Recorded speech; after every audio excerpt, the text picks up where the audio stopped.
किंवा जे आपल्याला स्पष्टीकरण द्यायचे आहे कमीत कमी ते बोला तर सही.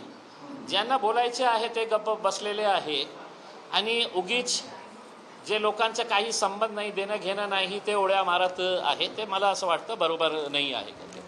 मी आपल्याला पहिलेही सांगितलं होतं की विट्सचं जेव्हा प्रकरण आलं होतं आणि त्याच्या अगोदर एक त्यांचं प्रायव्हेट मॅटर होतं, त्याच्या बाबतीत आम्हीही जास्त याच्या बाबतीत बोललो नाही, कारण ती मुलींनी आपली तक्रार परत घेतली होती. तर दुसऱ्या लोकांना त्याच्यामध्ये हस्तक्षेप करण्याचं काही कारण नाही होता आणि करायलाही नको.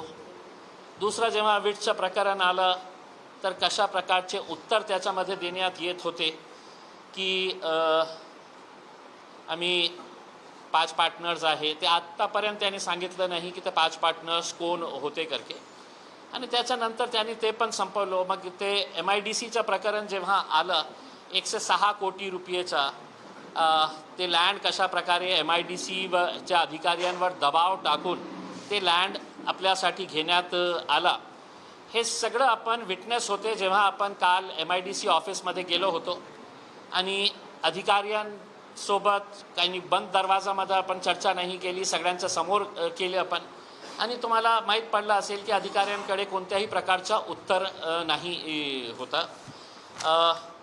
आता अजून काही खूप सारे प्रकरण समोर आलेले आहे. मी नाशिकपर्यंत आता गेलेलो नाही आहे, पण साहेबांची एक मोठी 5 स्टार हॉटेलचं काम नाशिकच्या त्र्यंबकेश्वरमध्ये सुरू आहे, खूप जोरात सुरू आहे, कारण कुंभमेळा येणार आहे आणि त्याचा फायदा आपल्याला मिळावं यासाठी खूप जोरात काम सुरू आहे.